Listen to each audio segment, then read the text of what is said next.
नमस्कार साथियों। हम राजस्थान का भौतिक विभाजन पढ़ रहे थे और उसमें 4 भागों में इसको जो विभाजित किया गया है उसमें से एक पार्ट हमने कंप्लीट कर लिया था। आज हम पढ़ेंगे अगला जो भौतिक विभाजन में नंबर आ रहा है वो अरावली अरावली के बारे में पढ़ेंगे। किसके बारे में पढ़ेंगे? हालांकि इसको नाम देते हैं हम मध्य अरावली। क्या नाम देते हैं? मध्य अरावली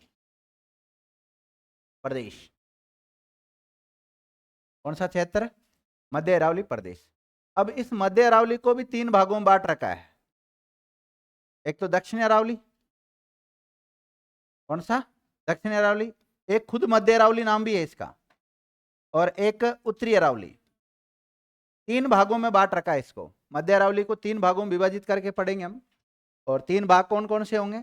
दक्षिणी अरावली, मध्य अरावली और उत्तरी अरावली। और अगर आप समझने के लिए अगर जैसे इसमें कई बच्चे दिक्कत हो जाती है, कंफ्यूज हो जाते हैं, तो इसका केवल नाम आप याद क्या रख ले? अरावली क्षेत्र नाम याद रख ले। कौन सा? अरावली। लेकिन अरावली क्षेत्र को पूरे को भी मध्य अरावली के नाम से जाना जाता है। मध्य अरावली के नाम से इसलिए कहते हैं क्योंकि राजस्थान के मध्य में, इसलिए बीच के बागचारी नहीं, यूं पूरी ये वाला क्षेत्र, ये पूरा क्षेत्र है। ये पूरा कौन सा क्षेत्र है? अरावली का क्षेत्र है। अब आपने देखा होगा इसको 3 भागों में बांट रखा है। कितने भागों में बांट रखा है? 3 भागों में बांट रखा है। ये यहां तक जो है ना, ये दक्षिणी अरावली है। ये कौन सा है? दक्षिणी अरावली। और ये बीच का जो दिखाई दे रहा है मध्य अरावली है। और ये कौन सा है? ये दूसरे अलग कलर में दिखा रखा है, जो येलो येलो दिखा रखा है, ये उत्तरी अरावली है। कौन सा है? उत्तरी अरावली। अब मुख्य रूप से तो कुछ ही जिलों में विस्तृत है, लेकिन इसकी कुछ शाखाएं अलग अलग क्षेत्रों में भी फैली हुई है, ध्यान रखना। तो मुख्य भी देखेंगे हम और अन्य भी देखेंगे। तो आप सबसे पहले हेडिंग डाल ले, मध्य अरावली प्रदेश। लिख लिया सभी विद्यार्थियों ने?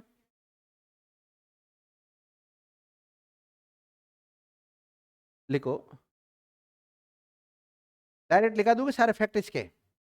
लिखने में ज्यादा दिमाग लगाया करो वैसे तो। लिखो, इस पर्वतमाला को, या अरावली ऐसे लिखना, अरावली का निर्माण 2 शब्दों से मिलकर हुआ है। 2 शब्दों से मिलकर हुआ है।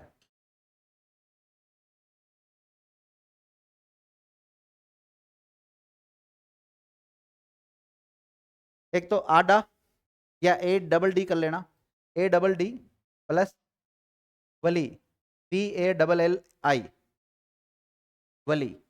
2 शब्दों से मिलकर हुआ है। लिख लिया? इसलिए इसे आडाहुला पर्वत भी कहते हैं। क्या कहते हैं? आडाहुला पर्वत भी कहते हैं।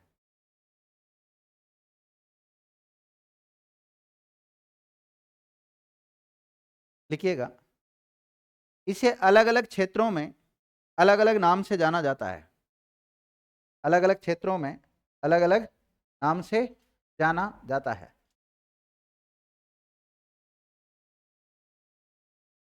इसे अलग अलग क्षेत्रों में अलग अलग नाम से जाना जाता है।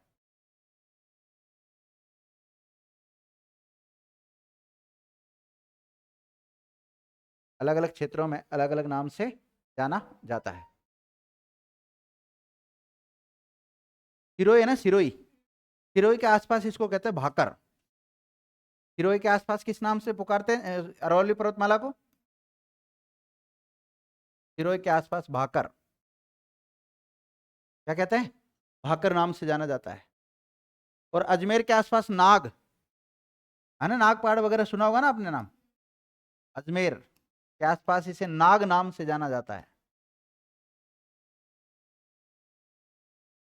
और उदयपुर के आसपास इसे जाना जाता है गिरवा नाम से। किस नाम से?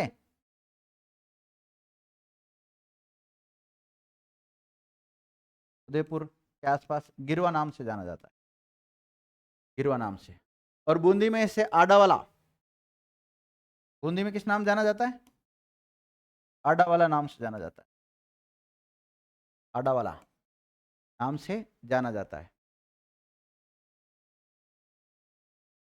देखो, यह विश्व की सबसे प्राचीनतम पर्वतमाला है।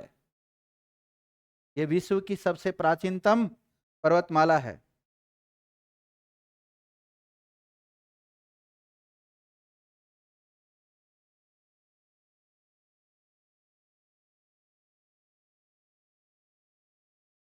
लिख लिया?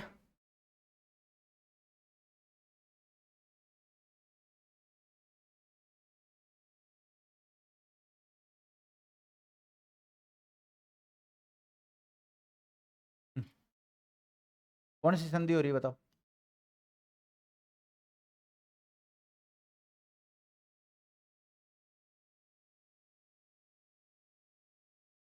लिखिएगा। अर्क का मतलब चोटी भी होता है। अवली का मतलब क्या होता है? कतार। इसमें कई सारी चोटियां है ना, तो इन चोटियों की कतारबद्ध तरीके से होने की वजह से इसको क्या कहते हैं? अरावली कहते हैं। तो लिखिएगा, अरावली शब्द का शाब्दिक अर्थ चोटियों की पंक्ति होता है। चोटियों की पंक्ति होता है। चोटियों की पंक्ति होता है। आपसे पूछा जाए अरावली शब्द का शाब्दिक अर्थ क्या होता है? चोटियों की पंक्ति।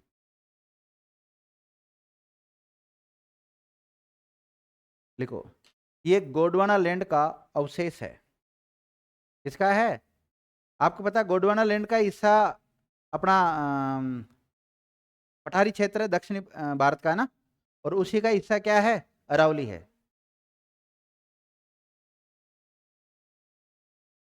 लिखिएगा, इसकी उत्पत्ति कब हुई थी? हाँ लिखिएगा, इसकी उत्पत्ति प्री कैम्ब्रियन युग में हुई थी।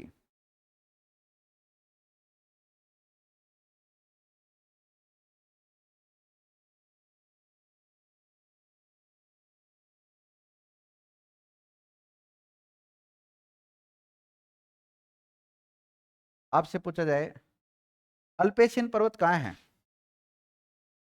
अल्पेशियन पर्वत कहाँ पाया जाता है?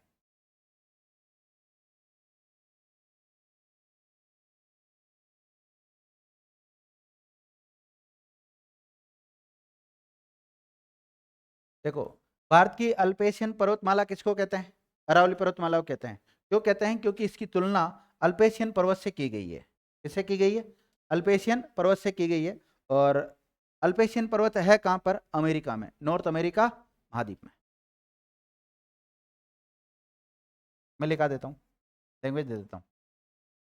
ऐसे लिखो, अरावली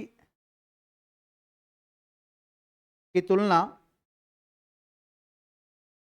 अमेरिका के अल्पेशियन पर्वत से की जाती है।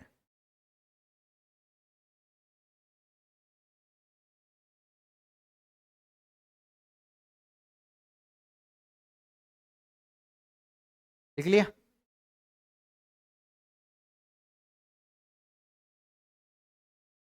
किससे की जाती है विद्यार्थियों? अल्पेशियन से की जाती है। लिख लिया?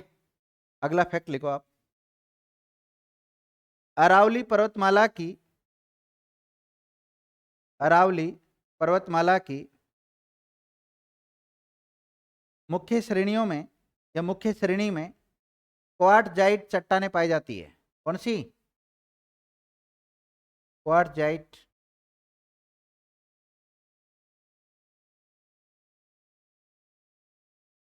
चट्टानें पाई जाती है। लिख लिया? आपसे पूछा जाए अरावली पर्वतमाला की समुद्र तल से ऊंचाई कितनी है? 930 मीटर। लिखिएगा, अरावली पर्वतमाला की समुद्र तल से औसत ऊंचाई, समुद्र तल से औसत ऊंचाई 930 मीटर है।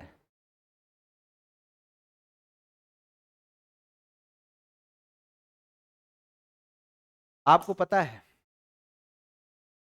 राजस्थान का सबसे ऊंचा स्थान कौन सा है?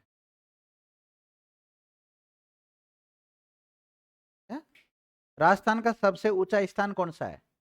माउंट आबू। और माउंट आबू में कौन सा? गुरु शिखर। कौन सा है? गुरु शिखर है। अगर सबसे नीचा स्थान बोले तो सांबर झील। कौन सा है? सांबर।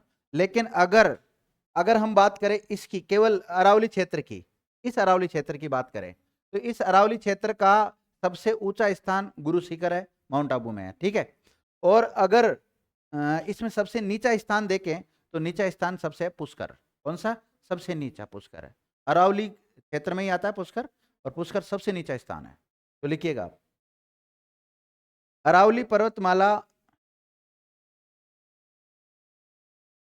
में सर्वाधिक ऊंचाई वाला क्षेत्र माउंट आबू है। कौन सा है? माउंट आबू। और चोटी की बात करें तो गुरु शिखर आ जाएगा ना। माउंट आबू में ही गुरु शिखर सिरोही में पड़ता है। माउंट आबू ब्रैकेट में सिरोही। माउंट आबू कहाँ है? सिरोही में।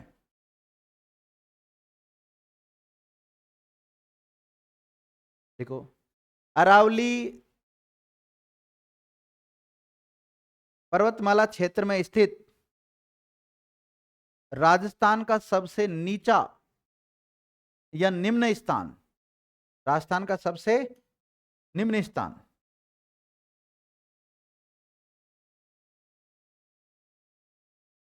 कौन सा है? पुष्कर। और पुष्कर कहां पड़ता है? अजमेर में पड़ता है। ये तो अजमेर में रहते हो तुम इसलिए, बाकी कई लोगों को नहीं आता।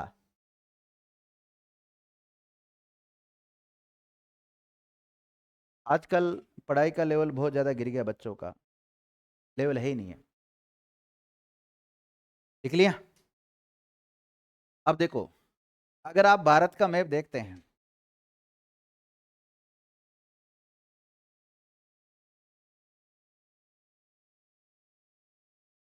भारत का मैप देखते हैं तो विद्यार्थियों, यह है लक्षद्वीप।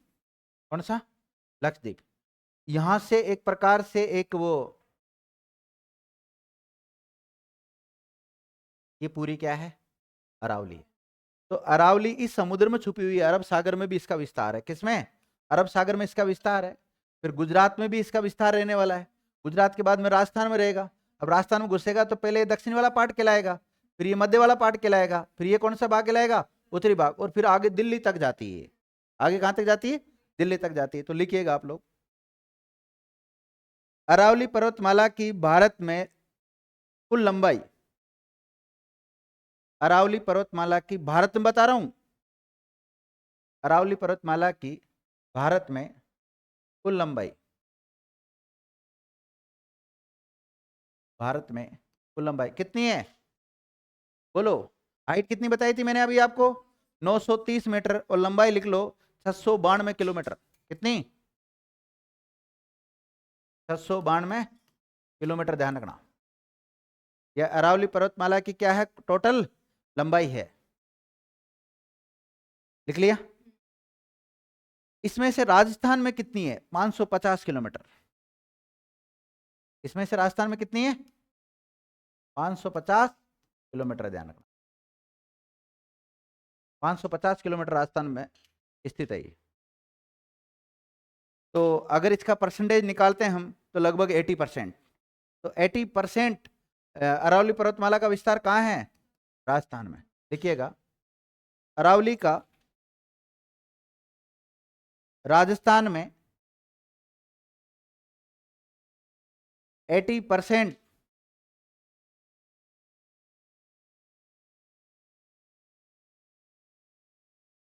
विस्तार है।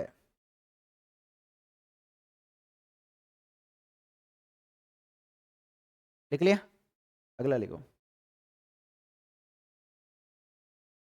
देखो, लक्षद्वीप में एक जगह है मिनिकॉय। कौन सी है? मिनिकॉय। तो मिनिकॉय से लेकर दिल्ली तक इसका विस्तार है। अगला फैक्ट लिखो, अरावली पर्वतमाला का उद्गम, अरावली पर्वतमाला का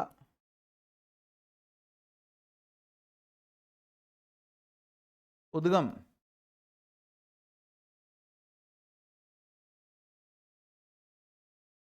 उद्गम कहां से होता है?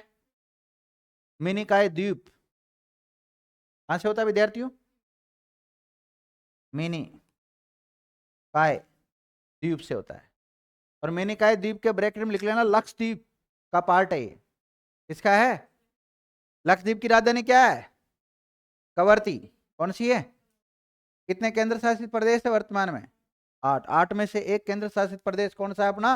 लक्षद्वीप। ध्यान रखना, यहां से इसकी उत्पत्ति मानी जाती है, लेकिन फिर अरब सागर से होती हुई कहां से आती है?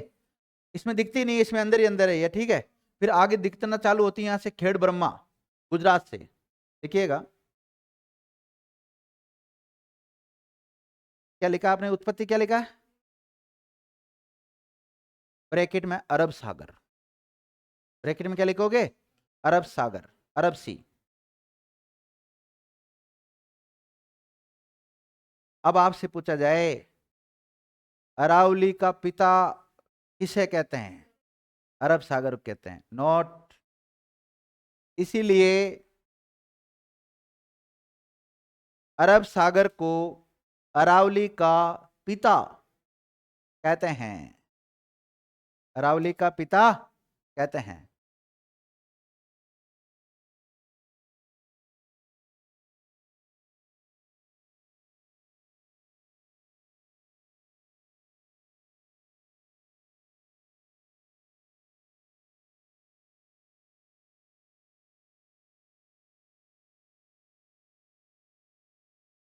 लिख लिया? समझ में आ गया? पिता क्यों कहते हैं इसको? क्योंकि इसकी उत्पत्ति कहां से होती है? लिखिएगा, अरावली पर्वतमाला का विस्तार मुख्य रूप से पालनपुर से रायसीन हिल तक है। पालनपुर, और पालनपुर के ब्रैकेट में एक काम करना, आप लिख लेना खेड़ ब्रह्मा। क्या लिख लेना? खेड़ ब्रह्मा। और ये पड़ता है गुजरात में। कहां पड़ता है? गुजरात में। तो पालनपुर खेड़ ब्रह्मा गुजरात से लेकर रायसीन हिल, और रायसीन हिल कहां पर है? दिल्ली में। रायसीन हिल दिल्ली में, यहां तक इसका फैलाव है, रायसीन हिल तक।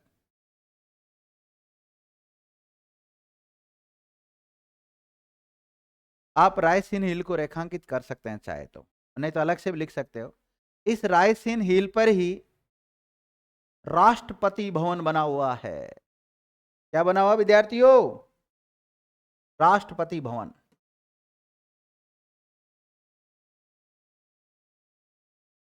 राष्ट्रपति भवन बना हुआ है। राष्ट्रपति भवन बना हुआ है। राष्ट्रपति भवन को रेखांकित कर लें। राष्ट्रपति भवन के बारे में कुछ पॉइंट है वो लिखा देता हूं मैं।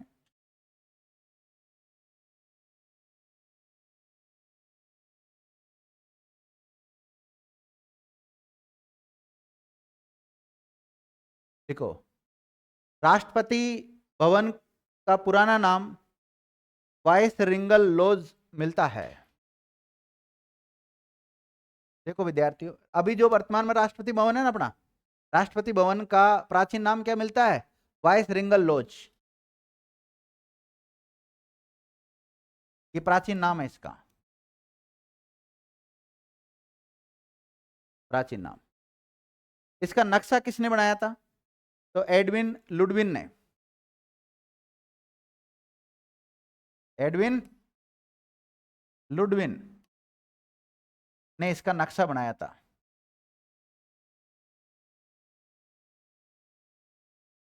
तो इसका नक्शा किसने बनाया था? एडविन लुडविन ने। कब बनाया था? 1911 ईस्वी में। 1911 ईस्वी में इसका मैप बनाया था एडविन लुडविन ने। लिख लिया?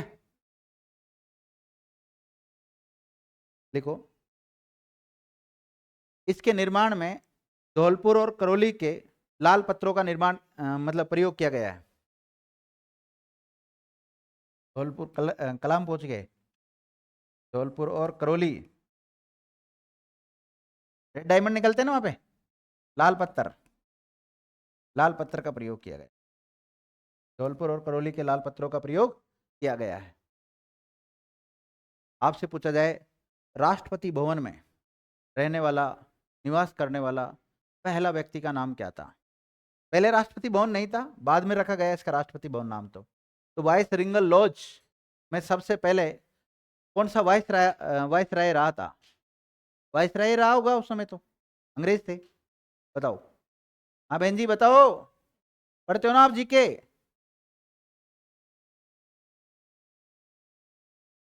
Lord Irwin. आपको पता है गांधी जी और लॉर्ड इरविन के बीच में एक समझौता भी हुआ था, गांधी इरविन पैक्ट बोलते हैं उसको।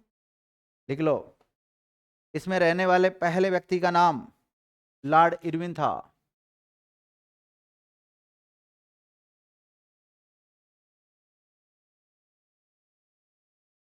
जी हाँ, जी हाँ, दूसरा आ जाता है फिर। नहीं, दूसरा आ जाता है मतलब एक प्रकार से बंगला है ये, घर होते हैं ना खुद के। सरकारी क्वार्टर वो तो एक प्रकार से, ये मान लो आप राष्ट्रपति भवन के लिए, हालांकि ऐसा शब्दावली यूज नहीं लेना चाहिए, पर सरकारी क्वार्टर मान लीजिए, जैसे छोटा कर्मचारी होता है ना, उसको क्या मिलती है? रेलवे क्वार्टर्स वगैरह मिलती है जैसे रेलवे वालों को। अब उसके बाद में जब उसका कार्यकाल समाप्त हो जाता है तो उसको क्वार्टर थोड़ी देंगे, फिर तो दूसरे को देंगे ना किसी को, ऐसा होता है।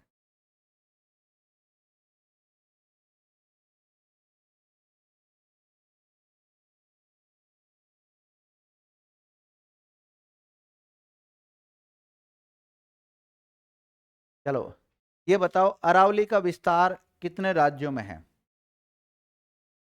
हाँ मुख्य रूप से, वो आप उसको मत लाना, लक्षद्वीप वगैरह को मत लाना, वहां तक तो मैंने कह दिया फैला हुआ है। मुख्य रूप से फैलाव कहाँ से है इसका?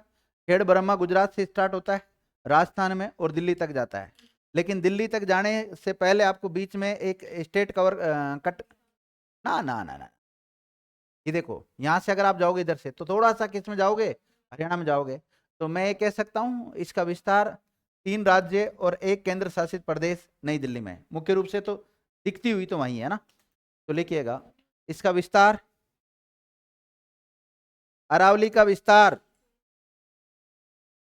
अरावली का विस्तार 3 राज्यों और 1 केंद्र शासित प्रदेश में है।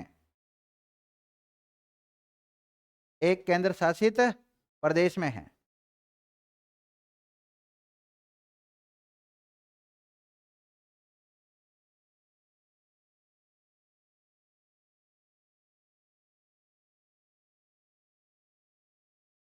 लिख लिया?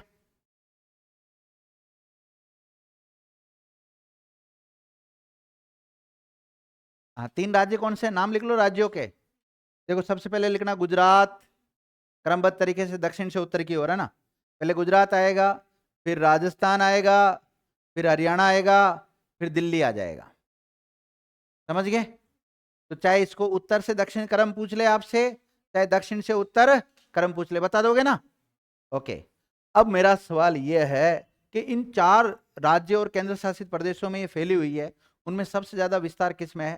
राजस्थान में। कितना? 80%। कितना? 80%। ध्यान रखना, राजस्थान में इसका फैलाव है। तो फैलाव की दृष्टि से, या जिस क्षेत्र में इसका विस्तार है 4 राज्यों में या केंद्र, सर्वाधिक से लेकर, या आरोही या अवरोही क्रम में जमाओ, आरोही या अवरोही क्रम में जमाओ, जमाओ जल्दी जमाओ। अच्छा ये तो क्रम है, दक्षिण से उत्तर क्रम है तो। हाँ हाँ, अच्छा क्रम बता रहे हो, क्या बताया सबसे पहले? हाँ सही बता रहे हो आप। लिखिएगा अरावली का घटता हुआ क्रम, सेट कर लोगे ना आप ऐसे? अरावली, अगर देखो दिशा पूछे ना, दिशा के अनुसार उत्तर से दक्षिण, उत्तर से दक्षिण क्रम क्या होगा बताओ? उत्तर से दक्षिण दिल्ली, हरियाणा, राजस्थान, और दक्षिण से उत्तर, और क्षेत्रफल की दृष्टि से, फैलाव की दृष्टि से सबसे ज्यादा किसमें? उससे कम गुजरात, उससे कम हरियाणा, उससे कम दिल्ली। तो लिखिए अरावली का घटता हुआ क्रम। सबसे पहले राजस्थान, 1 नंबर पे कौन सा लिखोगे? राजस्थान।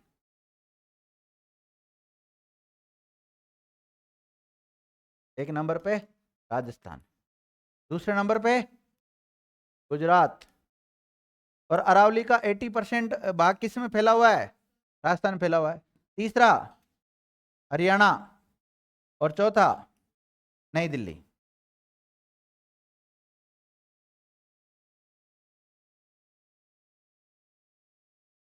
देखिए, राजस्थान को हमने 4 भागों में बांटा। कितने भागों में बांटा? 4 भागों में बांटा। उसमें अगर हम इसमें मध्य अरावली देखें या अरावली प्रदेश देखें, अरावली क्षेत्र देखें, तो इसमें कितना क्षेत्रफल आता है? मैंने एक टेबल बनवाई थी ना आपको, जनसंख्या की बनवाई थी। राजस्थान में कितना आता है?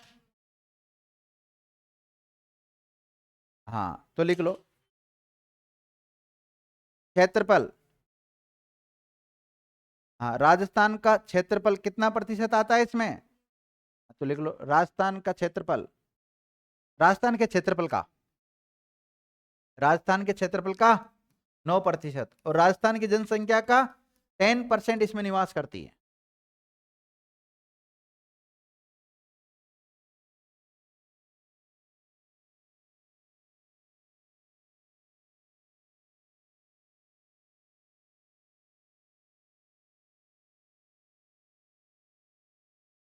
लिख लिया विद्यार्थियों?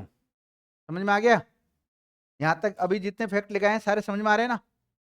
कोई दिक्कत थोड़ी है। ओके, लिखो राजस्थान में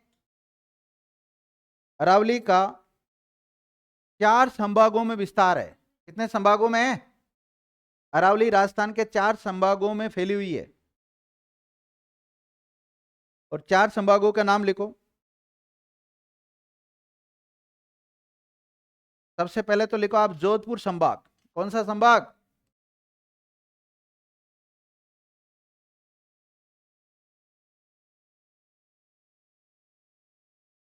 जोधपुर संभाग। दूसरा लिखो अजमेर संभाग,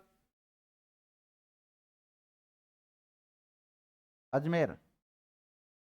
और तीसरा लिखो उदयपुर संभाग, और चौथा लिखो जयपुर संभाग। ये 4 संभागों में फैली हुई है।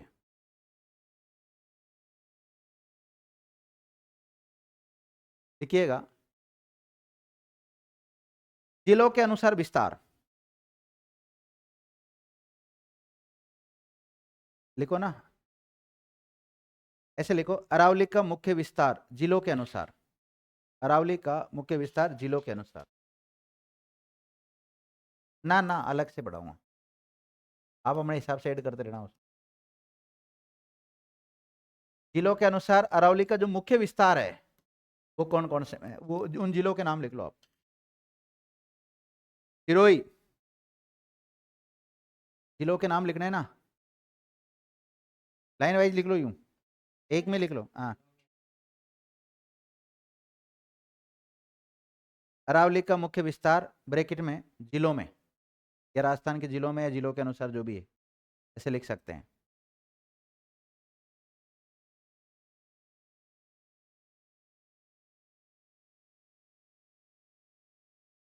लिख लिया? देखो आप सिरोही, कौन सा क्षेत्र? सिरोही। फिर उसके बाद में लिखो उदयपुर, फिर लिखो राजसमंद, राजसमंद। फिर पूर्वी ब्यावर, फिर अजमेर,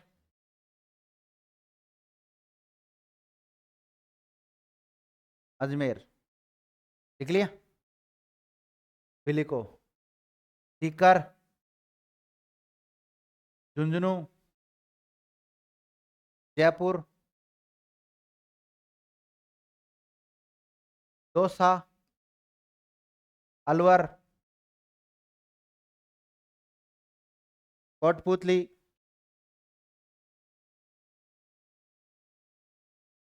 खैरतल तिजारा, सॉरी कोटपुतली बेरोड आएगा ना पूरा। हाँ, कोटपुतली बेरोड लिखना पहले तो, फिर खैरतल तिजारा, ये लिख लो।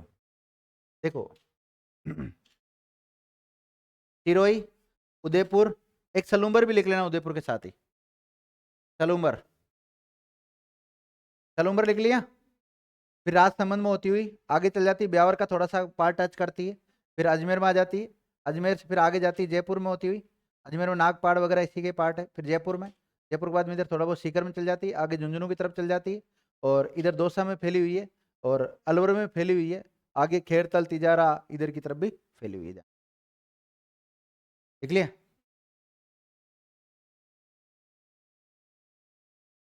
लिखो, अरावली की शाखाएं, अरावली की शाखाएं, शाखा होती है ना शाखा,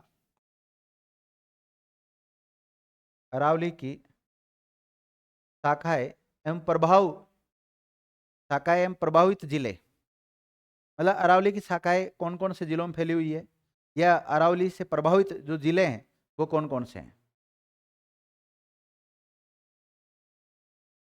इसमें ये भी आ जाते हैं, इनको भी शामिल कर लो। किसको? डूंगरपुर को, बांसवाड़ा को, प्रतापगढ़ को, चित्तौड़गढ़ को। देखो, डूंगरपुर, बांसवाड़ा, प्रतापगढ़ और चित्तौड़गढ़ चारों आगे। फिर भीलवाड़ा क्यों छोड़ो, भीलवाड़ा को ले लो लपेटे में, भीलवाड़ा। और बूंदी में क्या कहते हैं इसको? आडावाड़ा कहते। हाँ तो नाम लिखने हैं ना, लिखाने के लिए तो लिखा है मैंने आपको। अरावली की जो शाखाएं या प्रभावित जो जिले हैं वो कौन से हैं? डूंगरपुर, बांसवाड़ा, प्रतापगढ़, चित्तौड़गढ़ और भीलवाड़ा।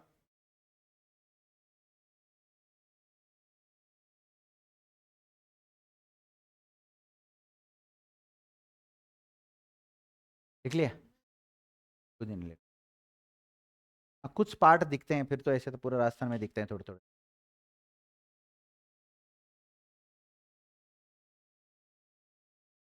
लिख लिया? जलवायु लिखो, इसकी जलवायु। अरावली में जो जलवायु पाई जाती है वो पाई जाती विद्यार्थियों PSHW। जलवायु लिखिएगा। उप आर्द्र जलवायु कौन सी? उपाद्र जलवायु, उपाद्र जलवायु। जलवायु कैसी पाई जाती है? उपाद्र, उपाद्र जलवायु पाई जाती है। लिख लिया? और इसको क्या बोलेंगे कोडवर्ड में? PSHW। मिट्टी लिख लो, मिट्टी। यहाँ पे किस टाइप की मिट्टी पाई जाती है? लाल, भूरी और कंक्रीट। कैसी मिट्टी पाई जाती है? लाल, भूरी और कंकरीली, कंकरीली मिट्टी पाई जाती है। देखिए, अरावली क्षेत्र में मुख्य रूप से फसल कौन सी होती है? मक्का। देखो, प्रमुख फसल मक्का।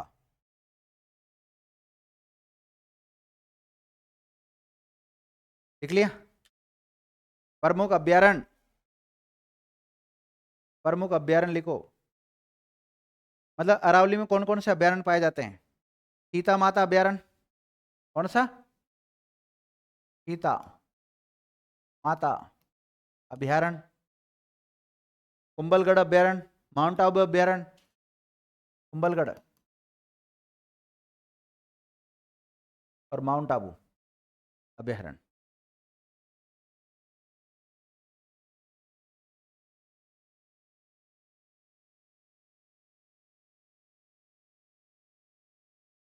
लिख लिया? प्रमुख नदी लिखो इसकी। अरावली की सबसे प्रमुख नदी कौन सी बताओ? अरावली की प्रमुख नदी का नाम? बनास, खमनोर की पहाड़ियों से निकलती है ना।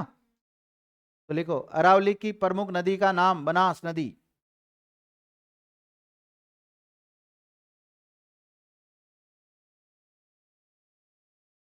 हाँ, अब देखिए, आगे देख लेंगे, इसका विभाजन पढ़ेंगे जब थोड़ा बहुत आगे पीछे होगा तो कुछ। TW तो यहाँ पाया जाएगा ना, ये तो इधर सिरोही के आसपास, माउंट आबू के आसपास है।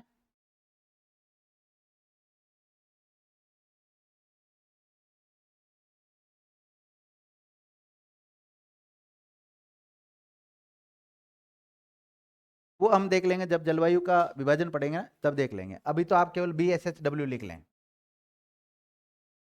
ठीक है। प्रमुख नदी लिख ली आपने, कौन सी नदी लिखी? अब अगर आप इसको देखते हैं, मतलब माना कि इधर इसका विस्तारित है, ये एच फैली हुई है ना, अगर इसके पश्चिमी ढाल से अगर कोई नदी निकल रही है तो अपना वो जल कहाँ ले जाएगी बताओ? और इधर से अगर कोई नदी बह रही तो वो बंगाल की खाड़ी में। तो इसके पश्चिम ढाल की तरफ से उद्गम होने वाली जो नदियां है वो अपना जल अरब सागर में गिराती है। किस में गिराती? सबसे बढ़िया उदाहरण मिलता है कौन सा? लूनी का। और इधर से जो निकलती है वो अपना जल किस में गिराएगी?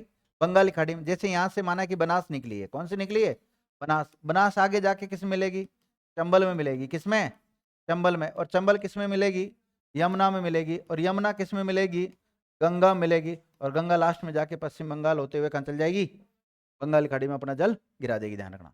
तो मैं इसमें एक फैक्ट लगाना चाह रहा था, लिखिएगा। अरावली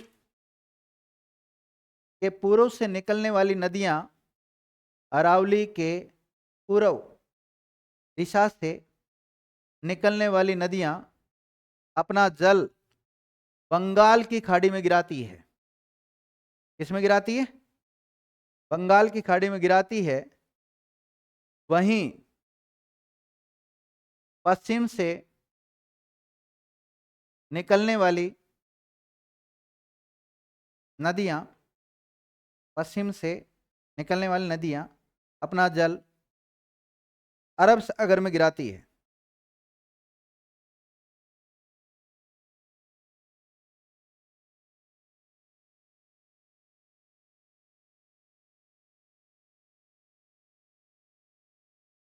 देखो विद्यार्थियों, 50 सेंटीमीटर जो बारिश है ना, कौन सी?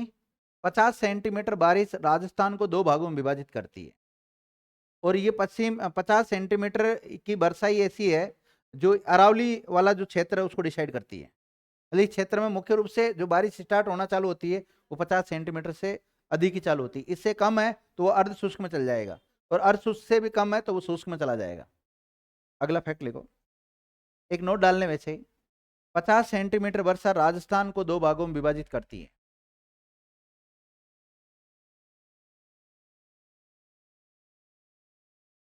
50 सेंटीमीटर वर्षा राजस्थान को 2 भागों में विभाजित करती है। कितने भागों में विभाजित करती है? 2 भागों में विभाजित करती है।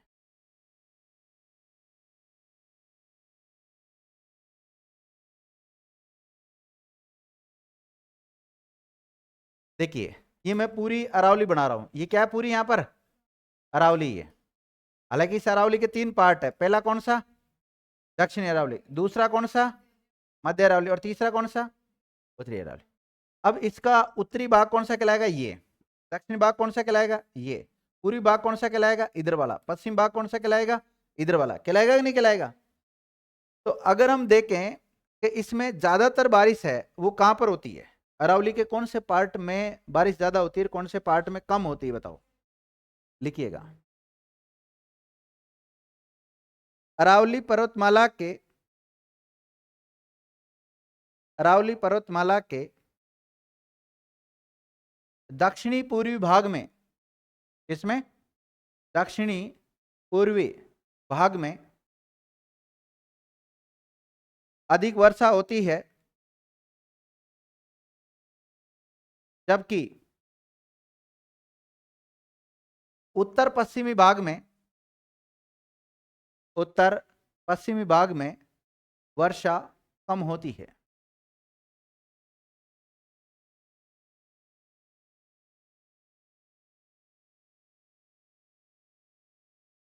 ठीक है, लिख लिया आप लोगों ने यहां तक?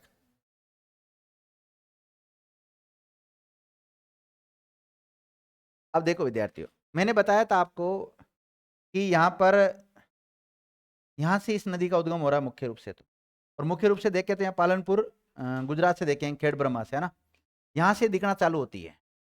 और ये पूरा हिमालय, पूरा क्या है? हिमालय। और यहां से 3 नदियां बहती है।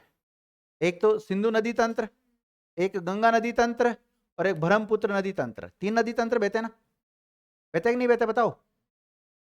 तो अगर ये यहाँ से यूं यूं करके यहाँ तक जारी है, यूं जारी है, मतलब पहाड़ी इलाका है, पर्वतीय इलाका है, थोड़ा ऊंचा होता है, तो ये दो नदी तंत्र को बांटने का काम कर रही है आगे जाके। कौन से दो नदी तंत्र?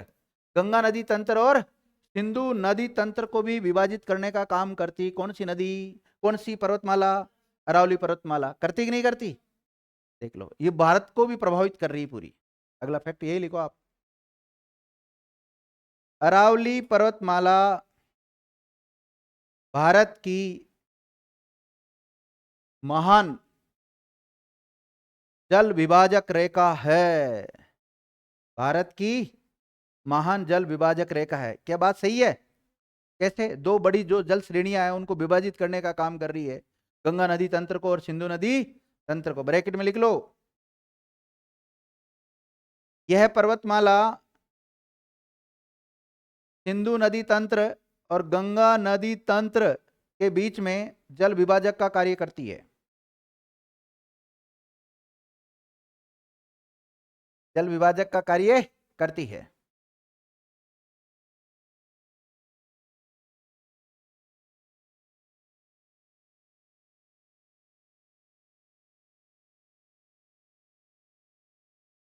अब देखो, माना कि राजस्थान के इधर से निकल रही है ना, कहां से निकल, यहां से निकालना पड़ेगा। हो सीधी थोड़ी टेढ़ी मेढ़ी भी तो जा सकती है। ओके, अब एक मरुस्थल आया यहां से, हिंद सागर, हिंद महासागर में क्या उठा? मरुस्थल, जिसे हम कहते हैं दक्षिण पश्चिम का मरुस्थल। क्या कहते हैं? दक्षिण पश्चिम, हाँ सॉरी सॉरी सॉरी, क्या बोल रहा हूँ मैं भी, मानसून, मानसून, मरुस्थल, मरुस्थल बोल गया। तो मानसून आया हिंद महासागर में। किस में आया? हिंद महासागर मानसून आया। यहां से जब हिंद महासागर में मानसून आता है तो दो शाखाओं में विभाजित हो जाता है ये, एक तो बंगाल की खाड़ी की शाखा और एक अरब सागर की। तो अरब सागर की शाखा से जो पवनें चलेगी वो तो इसके समांतर चलेगी ही नहीं चलेगी, बताओ? तो इनसे तो बारिश ना के बराबर होगी। हाँ, हो सकता है उनमें ज्यादा आर्द्रता हो तो इसके आसपास बारिश कर सकती है, या फिर कोई इसका दक्षिणी भाग वैसे ऊंचाई में ज्यादा है, इसका दक्षिण भाग क्या है, ऊंचाई में ज्यादा, तो माउंट आबू के आसपास बारिश कर देती है कई बार। और लेकिन इधर से जो घूमती हुई आ रही है उसको आडा रोकने का काम कौन करती है? राजस्थान में बारिश करवाने के लिए उत्तरदायी कौन सी है? अरावली है, ध्यान रखना। अगला फैक्ट ये लिखो, बंगाल की खाड़ी से आने वाली मानसून को रोककर पूर्वी राजस्थान में वर्षा करवाती है। करवाती है पूर्वी राजस्थान में बरसात। देखिएगा, ये बंगाल की खाड़ी से आने वाले मानसून को रोककर पूर्वी राजस्थान में वर्षा करवाती है।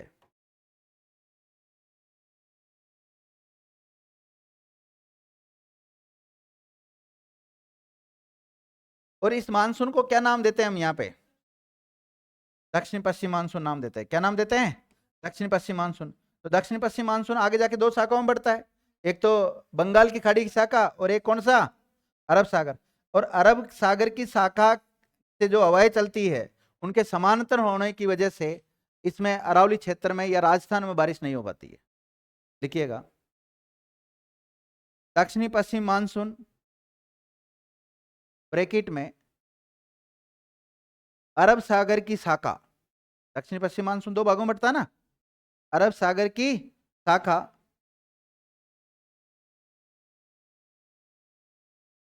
वापिस बोल रहे जमा नहीं, ब्रैकेट में अरब सागर की शाखा अरावली पर्वतमाला के समांतर होने के कारण वर्षा नहीं होती है।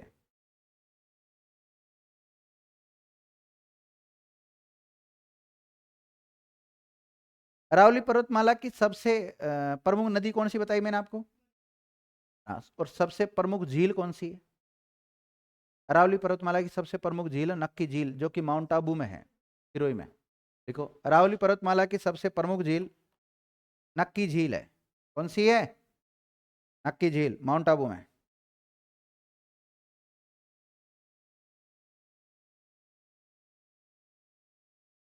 देखो, ये अरावली पर्वतमाला राजस्थान के मध्य में स्थित है, बिल्कुल मध्य में स्थित है कि नहीं है?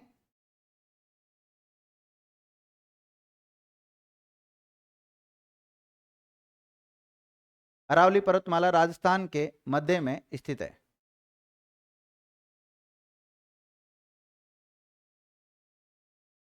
लिखो, ये राजस्थान को दो भागों में विभाजित करती है। ये राजस्थान को दो भागों में विभाजित करती है।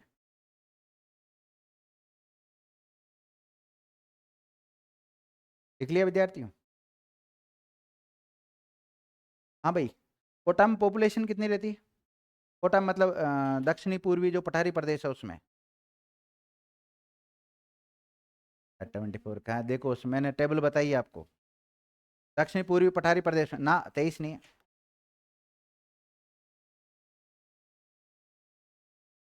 इसमें देखो 61 क्षेत्रफल कितना है, किसका है? उत्तर पश्चिम का।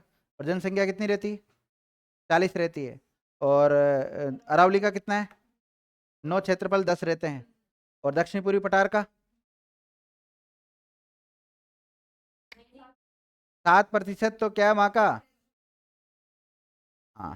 तो राजस्थान की सबसे कम जनसंख्या कौन से भौतिक प्रदेश में निवास करती है? अरावली में। किसमें करती है राजस्थान की सबसे कम? लिखो, राजस्थान की सबसे न्यूनतम जनसंख्या वाला प्रदेश है। ये राजस्थान की सबसे न्यूनतम जनसंख्या वाला प्रदेश है। और राजस्थान की जनसंख्या का कितना प्रतिशत यहाँ पे निवास करती है? 10%। कितनी? 10%।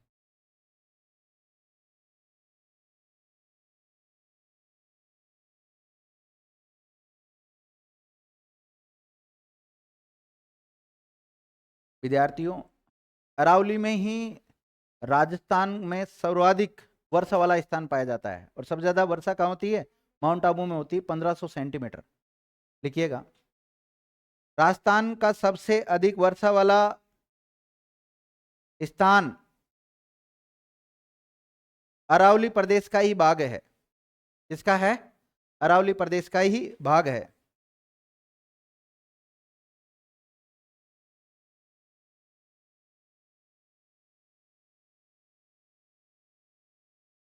राजस्थान का सबसे अधिक वर्षा वाला स्थान, जिला नहीं बोला मैंने, जिला की बात आ जाए झालावाड़ चला जाएगा। मैंने किसकी बात की है? स्थान की। सबसे ज्यादा वर्षा कहाँ होती है? माउंट आबू। और कितनी होती है? 1500 सेंटीमीटर।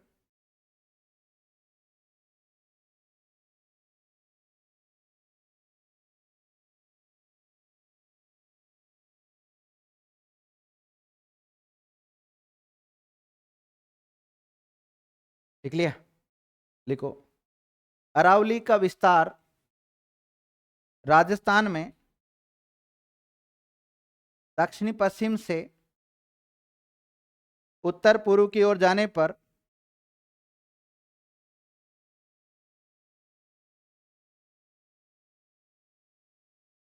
चौड़ाई और ऊंचाई में घटता है। मतलब आप अगर इधर से जाओगे ना, दक्षिण से उत्तर की तरफ, इधर की तरफ जाओगे, तो इधर चौड़ाई भी घटेगी और ऊंचाई भी घटेगी, ध्यान रखना। तो सबसे ज्यादा ऊंची चोटी मध्य अरावली में पाई जाएगी, या उत्तरी अरावली में पाई जाएगी, या फिर दक्षिण अरावली में पाई जाएगी? दक्षिण अरावली में पाई जाएगी, ध्यान रखना।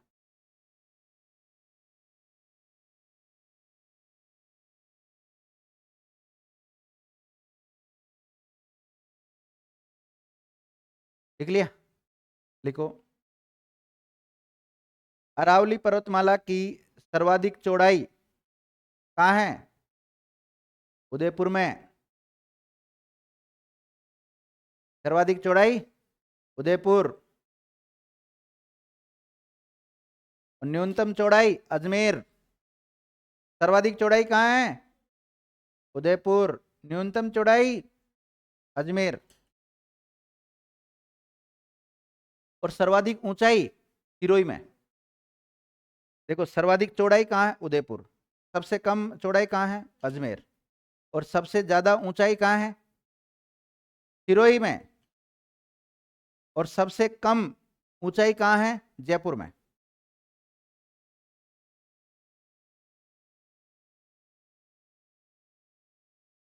देखो, इसमें एक आबू पर्वत है अरावली पर्वतमाला में।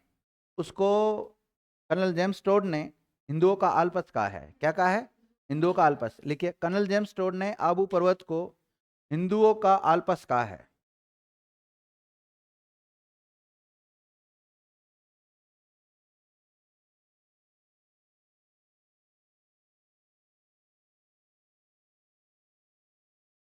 हिंदुओं का आलपस कहा है। अब विद्यार्थी, बहुत सारे फैक्ट है, आज तो नहीं हो सकते किसी भी हालत में, और अगली क्लास का टाइम भी हो गया, तो आज की क्लास को हम यहीं विराम देते हैं। ठीक है, आज के लिए बहुत है इतने।